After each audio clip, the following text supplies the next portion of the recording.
A2theK. Welcome to the A2theK Wrestling Show. Interesting segment this week, isn't it? Yeah. This is the thing. It's a difficult one because obviously we normally try and take things in a little bit of humour. We don't take it too seriously, but this segment is a difficult one to approach in that sense. And it's not like we're going to be completely somber about it, but essentially, you know, Carl and I were talking about people that we would love to have got an interview with, and to be honest, definitely would have tried to have got an interview with if they were still with us today. And there's some absolute legends in the business. You know, quite a lot of them gone way too soon, and you know that's the somber side of it, isn't it? It's a real shame, but we want to sort of shed a light on like who would we have definitely tried to get an interview out of if we could have, and sort of why we wanted to speak to them. I think it's almost like a, you know, exploring their career in a sense of like what would we have tried to talk to them about. I think it's how we would approach it. Well, that's it. We chatted with Sean Mooney, didn't we, a couple of weeks ago, when he was chatting about some like people and legends, and it was just kind of kickstarted it all. We were lucky enough to obviously have the likes of Kurt Angle and Mickey James and several other people behind us. Thing as well is like I don't know about you, but I get a little bit misty sometimes with the like. I'm so grateful that we spoke to Lanny. Yeah, because you know, very sadly he passed, and it's like I always look at that one and go, we were fortunate to speak to Lanny when we did, because that's a legend in the biz. Yeah, who, you know, we can say like, oh, we were able to have that conversation with them, and there's stories that the ones on this list were not lucky enough to be able to say. Yeah, exactly. So it's sort of that kind of mindset, isn't it? You know. Okay, well, we'll dive into number 10, shall we? I believe you're going to talk about. And this one, it was a straight away one for me when we were talking about who would you put on the list, and you know, there's many that you put on the list, but we're keeping it to a 10, which is a weird, you know, it's not a 10. We're not doing a 10 because it's weird to do it like that. But Bray, who was a man we met in Liverpool in 22. Yeah, I don't know about you. And you know, we had the privilege of meeting him. We got a picture with him. You know, this guy, he actually even like he stayed afterwards and just did like, it was like almost like it wasn't like a talk. He wasn't like in a ring and there was a big crowd. It was like kind of not informal is not the right word, but he just stayed and talked about his career with people, and it's just such an awesome guy. And you know, just from that alone, I'm like, you know what, it would be really cool to interview him one day. And then obviously, very very sadly, he's no longer with us, and you're like, that is, for me, I had this little bucket list of like people we've got pictures with here. I do want to tick off the list. And don't, you know what, it sounds, you know, some people might go, it sounds a bit far-fetched, but, you know, Kurt, done, interviewed Kurt. You know. Oh, who's that over there? Oh, yeah, interviewed Billy. Who's that, Mickey? Yeah, we've interviewed Mickey. So not that unrealistic. So, you know, it would have been nice to sort of work through those lists in a sense. And yeah, it's one of them, isn't it? This is why I wanted to sort of talk about it and go, well, we definitely would have tried to get an interview. I mean, for those who don't want to, I don't know why I'm trying to talk about the behind the scenes stuff, but we do email WWE people, and you know, you don't always succeed because it's a behemoth to try and break into, but we definitely would have tried. Oh, yeah, 1,000,000% we would have. Yeah, and you know, for me, the main fascinating thing for me, and what I really would have liked to sort of have got into conversation wise, is like that absolute sort of change in career, and that there was that pivotal NXT moment because he was coming up, wasn't he? Yeah. And then I think it was a moment like, I'm not saying John Cena sent him back to NXT, but he got sort of pretty much when he got sent back to NXT and rebranded, totally changed his career trajectory in that sense. Yeah. And he's obviously got this incredible creative mind, and you know, even going back to the COVID stuff and the stuff he was doing in the COVID era was fantastic. And like, ironically with John, and it kind of almost bookends it in a way. Yeah, full circle.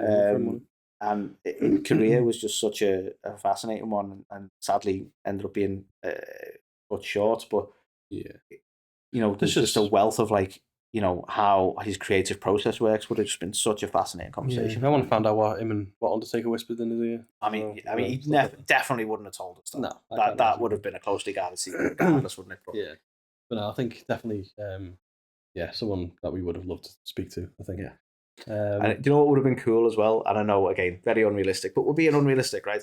Is the you know, you could have had some fun with it and had some like glitches and fiendy stuff going on. Like I think he'd have been up for that, in a creative sense, you know. Yeah. So cool. So I don't know. It's this is how this list is going to work. It's a sad one, but we'll start out with quite a recent one and a very sad one that I didn't think we'd have on this sort of list, I suppose. Yeah. Next one on the list, what you will find here as well, we probably will switch through generations and eras a little bit, but obviously British Bulldog, Davey Boy Smith, an absolute local legend and hero.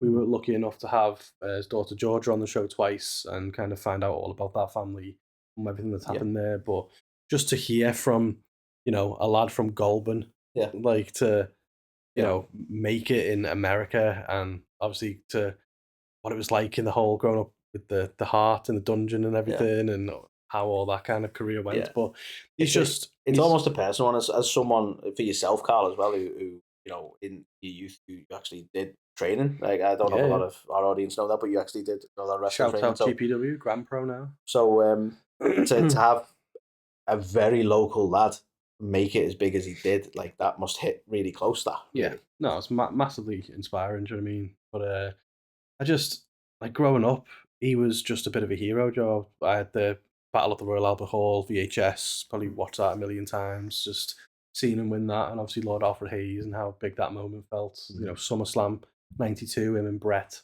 Yeah, like he's just an absolute legend, and as you say, with him literally being down the road from us, I'm just so fascinated by what his experience was like. Like, how do you take a lad from fucking nowhere in Goulburn and just becomes this like, no disrespect to Goulburn, by the way, but it is in a global sense. Nowhere, let's be honest, no one.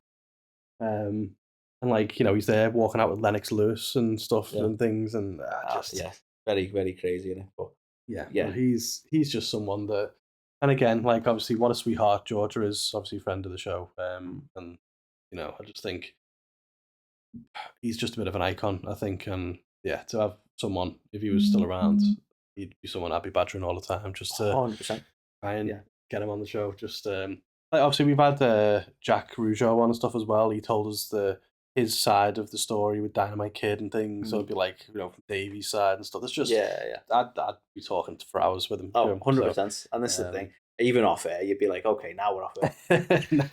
now give us the juices. But while we're on that as well, shout out to Georgia, and she's got a considerably bigger following than we have. But while we're here, shameless plug, and just say what she's doing to honour her dad's memory is fantastic. Yeah, anyone who's not checking it out, should check it out. Yeah, go and check her out everywhere. But she's doing wonderful stuff. Next on the list, I mean, I think especially in sorry for the audio listeners, Umaga, right? And I think especially given the the popularity isn't the right word. Resurgence, the bloodline. The bloodline just dominating WWE at the moment. I think it's fair to say, isn't it? The Anoa'i family just dominating WWE at the moment. And the stories they were telling, and the biggest story in WWE in the last few years has been the bloodline, undoubtedly. And it does make you think about the likes of Umaga, and you go, well, they would have been playing a part right now. Yeah. You know what I mean? And then you just get thinking about, how could you not want to speak to somebody from just a dynasty, basically, Even obviously him alone and his career, but the whole being raised in a wrestling family is a fascinating one for me. Yeah. This is one of the reasons I would like to speak to Saraya at some point. Because being raised in that family and it just being part of your life, and then there's just this thing, isn't there? Is there ever a point that you go, I don't know if I want to do that, because you sort of steered towards it in a sense.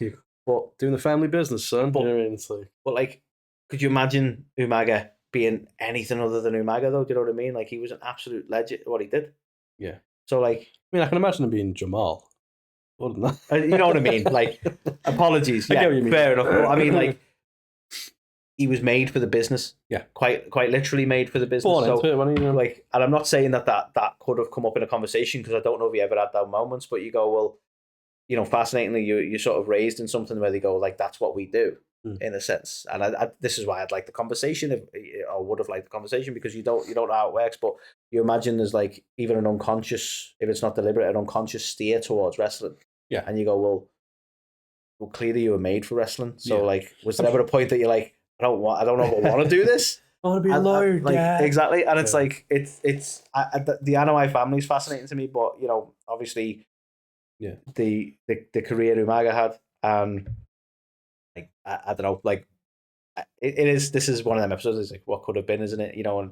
And seeing how the bloodline stuff was worked out is just I don't know. There's just so much of a rich sort of area to sort of talk about there, and it's another one of them somber ones. Is there you go, like he was basically robbed from the wrestling world, and I know. Yeah, it's a shame. But yeah, definitely from a bloodline standpoint, there's loads of stuff to unpack there around being born into the. Next on my list, obviously Macho Man Randy Savage. You mentioned Lanny Poffo before. I don't mean to laugh, but did you say Savage?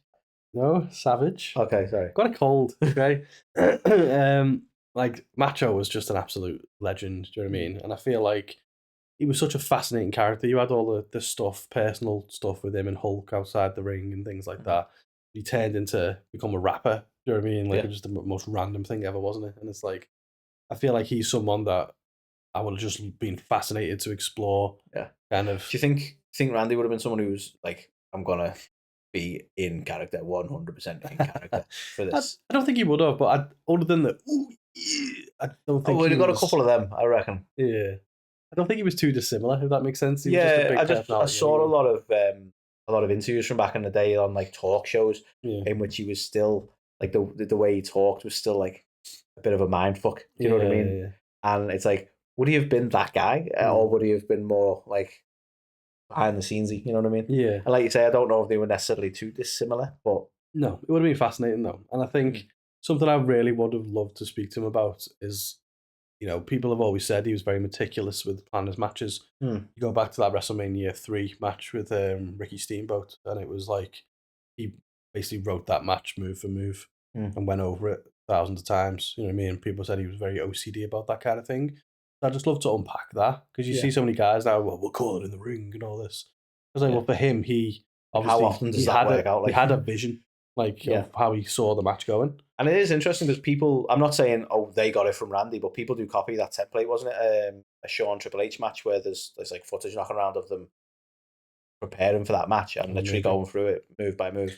So like people do go, let's make sure it's as polished as possible. So I mean, I suppose it is a little bit like obsessive, maybe, but like you can't really deny the results. Yeah, well, that's it. It became one of the matches of the year, well, of all time, not even of the year. People arguably say that was bigger than Hogan and Andre, which spectacle wise maybe not, but actual quality wise, 100%. I mean, that being said, Hogan and Andre, that had obviously iconic moments, but as an overall match, the match we wanted to get technical about it, technically the match, definitely. Yeah. That's what kind of gave the Intercontinental title like the workhorse belt. You know what I mean? Because it was like, well, leave the big one for the spectacle and leave the IC one for like the really cool wrestling. But I just think having spoke to Lanny as well and hearing his side of the story on Macho. Yeah, it's crazy, because obviously Lanny is a fascinating guy in his own right. Like we wanted to speak to the genius, didn't we? And he had that connection with Perfect and stuff as well for you. So it's not like we were like, what was Randy like? But getting that as close to that insight, as you can, was we can be really grateful for that, I suppose. Yeah, definitely. But Macho's out and ready to rumble. Ready to rumble. Asking about that. Spider-Man. Got asking about that.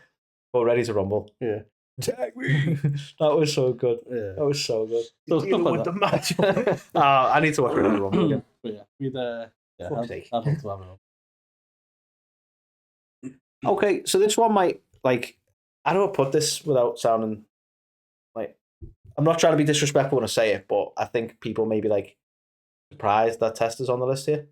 Okay. Like, I don't really think his career got to hit off, which is a real shame. I do think WWE saw something in him as well. Like, famously, the Raw music, they were like, that's going to be a theme for Test, and like, actually, this slaps hard, so it's going to be for Raw instead, which is why the Raw theme from the not Attitude Era, really. Was it Attitude Era? I always think Attitude Era was the one before. Ruthless Aggression, maybe. But that Raw theme, if you listen to it long enough, they start saying Test, don't they? So that's weird. But they obviously saw something in the guy. He just started changing up his character.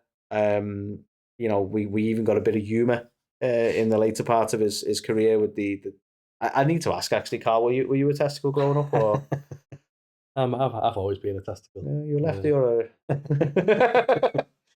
But no, the work he did, the work he did with Stacey Keebler, you know, the testicles and leaning into that sort of more comedic side of things at a time when you had the like, obviously you had the Edge and Christians and the Dudleys going into a more humorous stance as well. Yeah, it you know, it just kind of made sense, and you know what, this guy was jacked. You know, he definitely had the look that Vince was going for, and you're like, it's a real shame, and this is one of them things where, in a sense, like.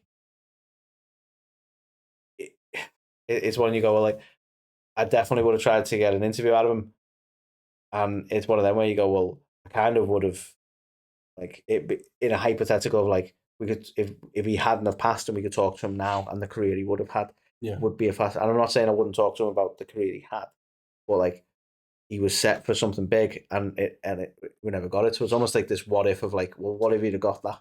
And then we were able to talk to him about the career. You know what I mean? Yeah. So like, it's a bit of a different one in that sense, because I'm also talking about the potential of like the loss of that side of that conversation, because he was robbed of that part of his career. Do you know what I mean? Yeah, I'd be fascinated as well around the whole, like, he was meant to be marrying Stephanie McMahon, wasn't he? When the whole Triple H of course, yeah, he was the like until how did that come up? Yeah, your boss going, by the way, you're going to be my daughter's on-screen boyfriend. Like, what? Until Triple H abducts her, like marries her against the will, and then they live happily ever after. Apparently, that's how that storyline went. I know, yeah, weird that, isn't it? Yeah. So kids, if you want to drug them to Vegas, and then you too can run the WWE. It's like, you too. What? Fucking Bono. Fucking Bono. Yeah, so it's an unusual one, and I'm all due respect, I don't think he would have been on a lot of people's lists because his career was cut so short. Yeah, but he still had a hell of a career in the late Attitude Daily Ruthless era, and well, can you call it? It was Invasion and era, because he was kind of. The Invasion era was when they changed up his character, and we had the likes of Stacey Keebler and that coming in. Era, but no, I think there should be an Invasion era. Yeah, I agree with that. Before Ruthless Aggression. If we can have a Triple H era. Have a Triple H era? Is that what this is? Apparently that's what this is. Ah, shit. I mean, good. Yeah. So, next on the list, absolute hero of mine. I fucking listen night and day, sorry. Like, this is, you're right. When it comes to eras. Definitely era specific. I am talking about the one and only Bobby the Brain. So much of my childhood and growing up watching WWE was Bobby on commentary, or Bobby, like, you know, doing the announcing or whatever. And like, he still comes up in daily conversation, or like we reference him all the time, like me and my dad and stuff, like with things. Like if we're watching the footy or something, and I'm really angry at a player, I've like always like do the thing about the kilt. It's like, yeah. It's not a skirt, it's a kilt. And then as soon as he fucks up, I'm like, you no good freak. Like, it happens all the time. Yeah. But, you know, we had Sean Mooney on the other week, and he was just talking about what an absolute gent Bobby was. But like, that he could have just been a comedian. If he didn't find wrestling, he would have been one of the funniest comedians in the world. Yeah. And I don't want to call out any other shows and stuff like that, but I know he did an interview with, like, it was a shoot. You know, I hate these shoot interviews, and they just try and dive in and uncover loads of dirt and everything. And I don't know, maybe I'm wrong, but when I've watched it, I feel like he wasn't the most comfortable talking about it. And I just kind of feel like he deserved just to talk about the good times. You know what I mean? Because that's what we've always wanted to do, isn't it? We want to talk about their career and honour their career. We don't want to get into the, what happened there? Yeah, well, what was this like? And what was it? You know, I can't be asked with stuff like that. So I would have just loved to, you know like how did he come up with all these jokes? Was he just that quick-witted? Like, did he go to comedy clubs or what? Like you say, when you speak to Sean and you speak to all the legends who've mentioned them, it does seem like it was just sort of natural from him. Yeah, and like he was to a degree Paul Heyman before there was a Paul Heyman as well. You want someone to get over, you put him with Bobby. Yeah. You know what I mean? We were at a time when you had like Bobby and Jimmy Hart and stuff managing about 20 guys each. Like, these fucking seem to manage half the roster, which I miss. You don't really have enough managers now. But I would have loved to know not just a transition from him being a wrestler to becoming the announcer and stuff as well, and a manager, but like just what that was like. Like, did he get to always pick who he managed, or was he just thrown with people and stuff? See, and that's the thing, it would have been an interesting conversation, but you feel like you'd have had the privilege to just pick, wouldn't you? You'd think so. And then, like you say, it's almost Paul Heyman for Paul Heyman because you'd be a Bobby guy. Yeah. You know? Yeah, no, 1,000,000%. Yeah. But yeah, it's just, he's another one. I think this is one of the most tragic stories of all, really, because obviously he ended up getting throat cancer, and it's like, for someone who's battling it as well, didn't he? Yeah, he battled it and fought through it and everything. Yeah. But like, for someone whose voice and wit was such a massive part of him, to have that taken away from him, fucking horrible. Yeah. You know? Well, you showed me that Hall of Fame acceptance, and like, even at a time when I think he just sort of had the ops and dealt with it the first time, and even then he was in good spirits and he had a wit about him. You could see he was struggling to talk, but it's like you say, what an absolute, probably, I say probably fair to say best talker in the business. Yeah, I think so. Yeah, I think so. But yeah. So how can you not want the best talker in the business to talk to you? I just feel like we just would have been in stitches the whole way through it. 100%. And like, 100%. Who wouldn't want that, you know? Yeah. So yeah, had to put Bobby on here. So, Carl, and we were talking about this before we went on the air, so this is going to be a little bit of repetition for you, but I think China is a must in terms of who would you have loved to have interviewed, and this is like, in a sense, you know, she was dealing with the women's era at a time when it was nothing like it is now. She was probably made more for this era of wrestling, for the women's division, which is a lot more competitive and a lot more technical, you know. Yeah. And I may get some sparks there who are like, oh, technically, you know, because she was a powerhouse, you know, technical wrestler. That I might get some argument there, but she was, you know, when you consider most of it was just about being like glamorous and not being physical, like in that era, she sort of transcended it, I guess. And she, you know, like you mentioned, and this is the bit that I find really fascinating, and you know, she to that point, like she was such a dominating force that she was in matches with men. She held the Intercontinental, and which obviously, correct me if I'm wrong, hadn't been done. No. So it's like there's just so many sort of massive iconic moments for her career and things that had not been done before. And you know, I know people talk about the women's evolution, but you know, it started way before they kind of give it credit for. To be honest with you, I don't understand it, and I'm sure if you analysed it properly, people would include them in the conversation. But I find it nuts that like people always class the women's evolution as like, you sort of, and this is no disrespect to these people, but you know, you sort of like your four horsewomen or slightly before it of like, you know, Paige and the Bellas and all these people, and it's like it started way back. Like this is like, and you mention it all the time. You got like your Trish Stratus's and your Chyna's and your Molly Holly's, who was like she was willing to shave her fucking head so that the women were represented on WrestleMania and stuff like that. It's like these were the ones fighting for a spot and starting that path. You know what I mean? Yeah. And for me, like for someone who, you know, it would have been fascinating to have a conversation about how that worked in her career and how she had to sort of like deal with that side of it and how it was to hold the Intercontinental Championship. But at the same time, it's like, how fascinating would it be to be able to speak to her now and be like, this would have been your era of wrestling? Like, yeah. Because you know, you got the likes of Rhea and Charlotte and all that. They actually have a women's Intercontinental belt now and stuff like that. It's like the women's division is just fucking phenomenal now. Yeah, and in a way, if we were able to speak to it now, you'd go like you'd want to sort of go into it with her and talk about what women's wrestling is today and how that started. Sort of not started probably wouldn't be fair because you can even go further back again, can't you? Yeah, of course. You know what I mean? I mean, Alundra Blaze, obviously. 100%. Like, no pun intended, trailblazer. So many, even of her era, like Ivory and Jacqueline, people like that don't get enough. You know, well, this is the thing. Yeah.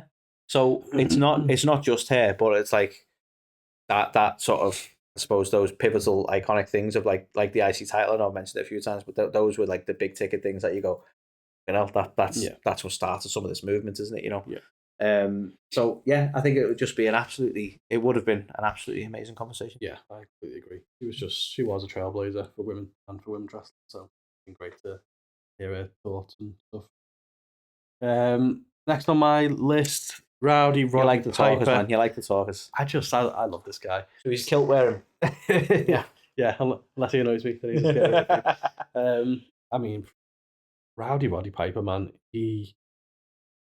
he was just immense. To main event the very first WrestleMania as the top heel in the business, do you know what I mean? And then for him to kind of transition to a baby face and everything that went with that, like he was Attitude Era before there was an Attitude Era. Like the stuff he was involved in, like smashing Snooker over the head with a coconut and things, like at the time, people were just losing their minds about it. But every time I've ever heard Piper talk or give an interview or anything like that, he's just fascinating. Do you know what I mean? Yeah. And I just feel like the insight he's got and like the life he had. Yeah. He's also, I mean, he's one of my favorite wrestlers as well. So that obviously is a bit of bias there, but I've always loved how passionate he was about it, though. Yeah. He would talk passionately about the business, and you see him in interviews, and obviously he was from that era and from that time when people were starting to say fake, like it was. Oh yeah. Like they thought the whole thing was fake, and it's like, no, it's predetermined, and that's probably a better way of explaining it. But you see so many interviews where he gets like not irate, but he gets really quite passionate about explaining to them like, no, it's fucking not. Oh yeah. And I'm like, I don't know, you'd love to sort of dissect wrestling with somebody who's so passionate about wrestling. Yeah. No, definitely. Yeah. I think he famously was quoted after watching the Wrestler movie as well, of like, you know, like how much that impacted him and stuff. So hell of a movie. Obviously he was an actor himself. He was in They Live or whatever. He's done some fucking mad stuff, to be honest with you. Like he's done. I mean, don't be right. I'm not slating his career when I say it, but you look and go. I believe, and I can't remember the name of it, so this is a shame. But he was in like a rip off of Harry Potter, like a black Harry Potter. That was fucking weird. He was in It's Always Harry Sunny. Potter, was he? Yeah, he was I think he was a washed up wrestler in It's Always Sunny in the early seasons. Yeah, and just stuff like that. And you're like, he was popping up in places. You'd be like, the fuck? Yeah, it's Roddy. Yeah, that's what I mean. Like, there's loads of stuff that he was involved in. I feel like as well, just his promo style was always fascinating to me because I don't know, he was just, you couldn't take your eyes off him. Do you know what I mean? When he was doing a promo, he was just immense. But yeah, he's someone who, you know, again, gone way too soon. But just if he was alive when we started this podcast, he would have been probably one of the top names on the list of who I wanted to speak to. You'd have probably pestered the life out of his agents. Yeah, if not him directly. Yeah, 100%.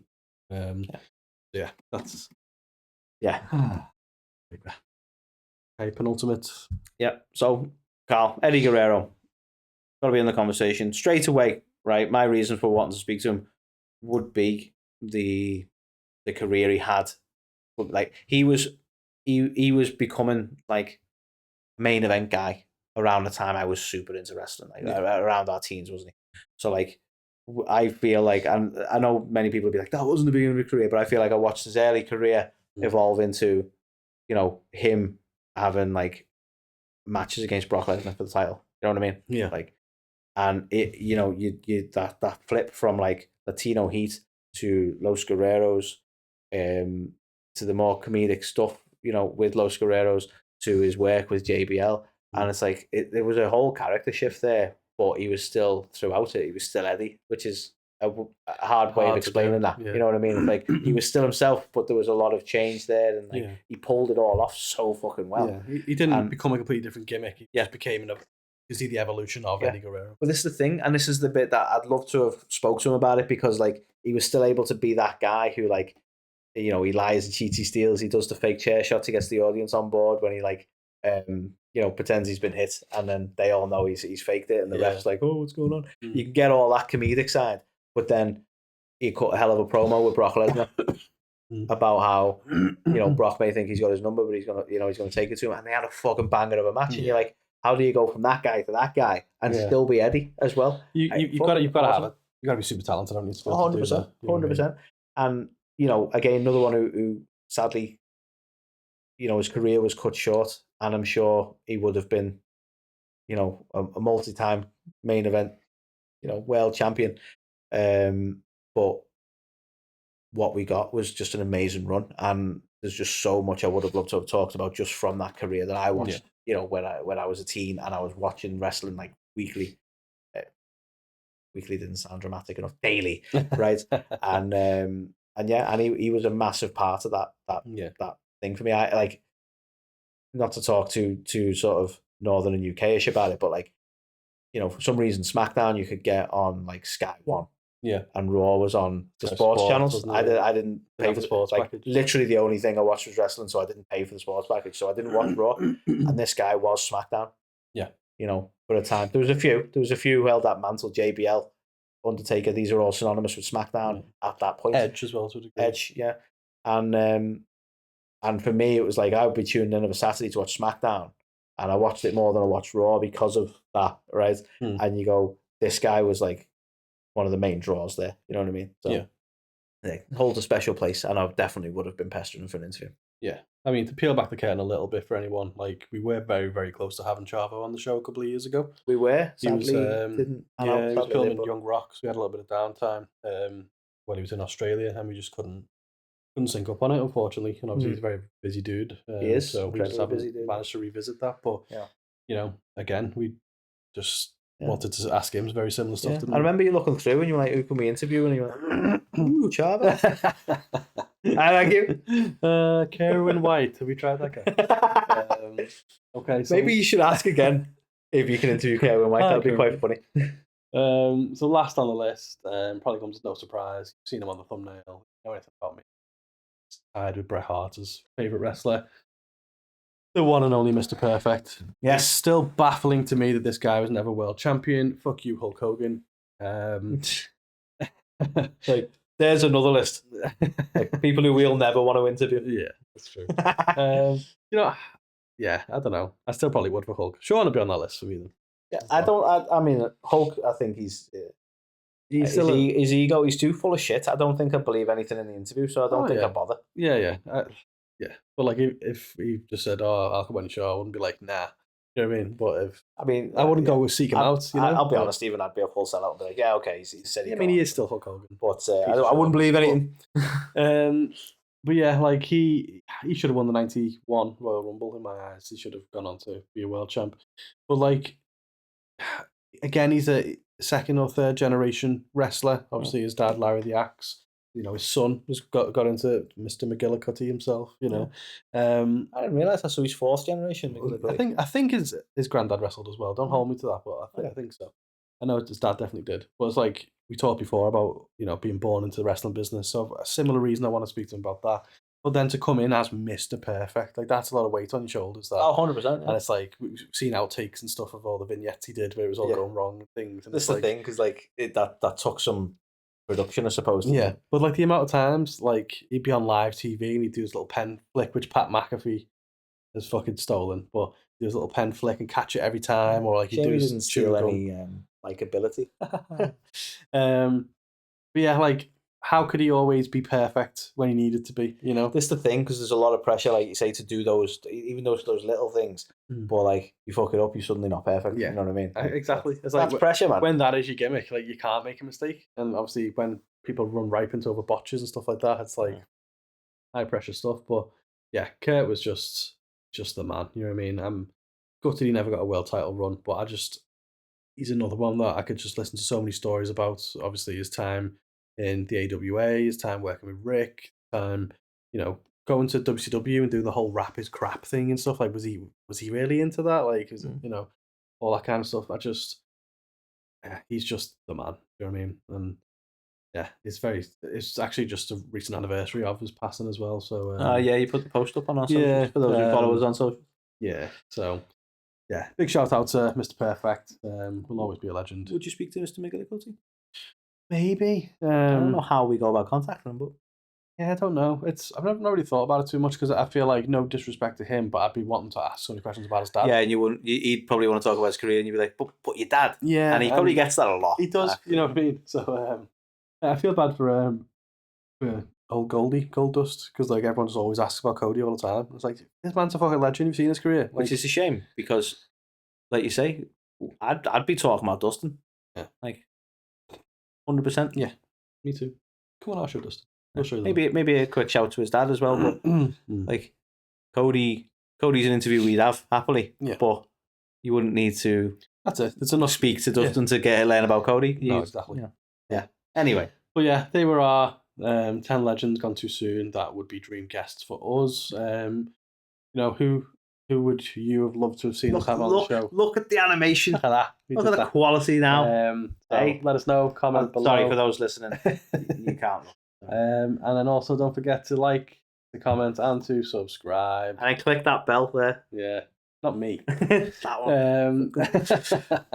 Yeah, like we always say though, we're not really that bothered about clicking the bell. Do you know what I mean? Like we should care more. But there you go.